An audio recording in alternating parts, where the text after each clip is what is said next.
This is Gerardo Del Real with Resource Stock Digest. Joining me today is the president and CEO of Dore Copper, Mr. Ernest Mast. Ernie, how are you this morning? I am great, Gerardo, and how are you?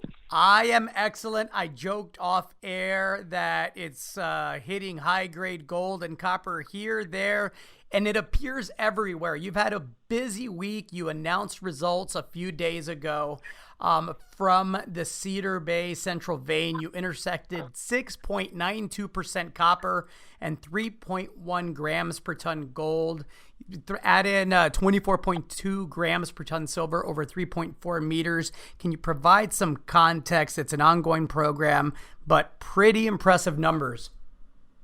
That's correct. So that intercept on the central vein follows up an intercept of 14.2% copper, 1.16 grams per ton gold that we had announced earlier this year.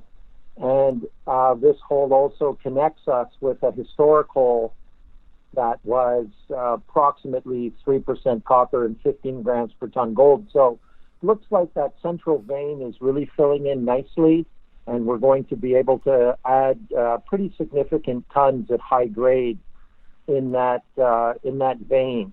Now at Cedar Bay, we have a series of veins. So we also had a good hit on what's called the 1020 A vein, where we had a intercept of 1.7 meters at 7.57 grams per ton gold and 1.65% copper. And that's approximately 250 meters down dip from some intercepts from 2018, where we had intercepts in the 15 to 20 grams per ton gold range and a few percent copper. So it looks like the Cedar Bay A vein and the Cedar Bay Central vein are giving us good results, and both of the veins are open down dip and at depth. The results are important because, as I mentioned, the drill campaign is ongoing, and you're looking to have an updated resource estimate in the first half of 2021. And eventually, I believe, the plan is the restart of the camp, because you have your 2,700 ton per day mill. You want to use that as a central processing facility. For those that aren't familiar with this story, can you provide some context there and how it all ties together?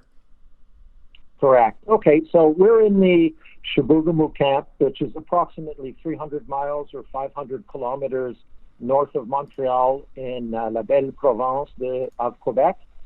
And we have a series of past producing mines and other deposits. So we have 4 deposits that have 43-101 resources on them, and Cedar Bay being one of them. The Cedar Bay mine operated up until 1990, and then operations stopped at the 670 meter level.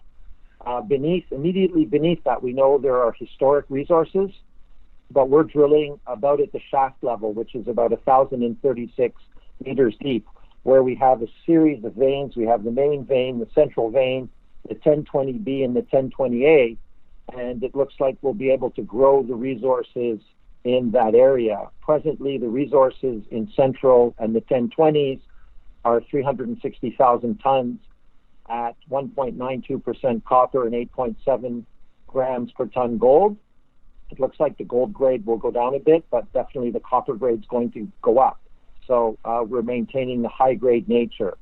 And future step on this deposit would be looking at dewatering the old mine and doing drilling from underground. But we'd only do that after we update the resources. Now, Cedar Bay is just one of our properties. Another property is the Corner Bay property, which today we announced a couple of more holes to follow up on what we've been doing during 2020. And these 2 holes give us an extension of approximately 125 meters to the south, over 300 meters of down dip or verticality. And the 2 intercepts were very good, 6.3 meters at 3% copper and 0.11 grams per ton gold, and then 6.45 meters at 4.1% copper and 0.4 grams per ton gold. And these 2 just add on to the exceptional results we've had earlier this year including a hole of 7 meters at 9.08% copper and again 0.4 grams per ton gold. So the Corner Bay deposit has resources of 3 million tons. That will definitely grow when we look to do our resource update early next year. And we're definitely not done at Corner Bay because the deposit is open in many directions. It's open in the direction we were just drilling at, but then on the other side, on the north side, also open up plunge, and there's some 9% and 6.4% copper intercepts that need to be followed up on. And there's also then a deep central lens which needs to be connected to the main vein lens. It's down dip, but it's never been drilled. So there's really a lot more at Corner Bay. And so really what we're going to be looking to do is we're going to tie in together a few of these deposits and look what's the most economic way for us to get the camp restarted. And right now we're drilling at the Joe Mann property. And Joe Mann is a past producing high-grade gold mine. It produced 1.2 million ounces of gold over its life at an average grade of 8.26 grams per ton gold. And we're drilling in two areas, the west zone and on the main vein, down plunge of high-grade areas. And we anticipate to have results from that program later in the year. The Corner Bay drilling today is important because it was a step-out hole, correct? And you stepped out, I believe, by about 125 meters, which again is important because Corner Bay is supposed to be the main feed to the mill, right? That's correct. And all of our feeds are compatible, so there's no issue with commingling the ore. The mineralogy is pretty straight, chalcopyrite, no impurities at Corner Bay. And the other deposits, which tend to be high-grade gold, we can recover a lot of the gold via gravity recovery, and the rest of the gold gets incorporated into the copper concentrate.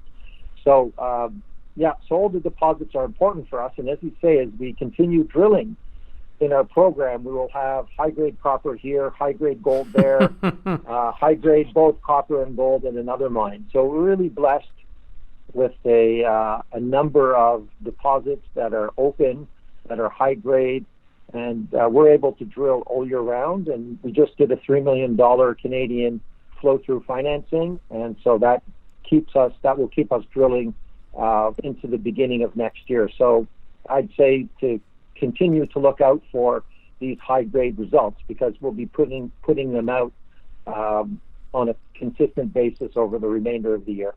A lot to look forward to. Thank you so much for your time today. I really appreciate it. No, my pleasure, and wishing your listeners a safe and productive end to the summer and beginning of the fall. Same your way, Ernie. Thank you again. You're welcome.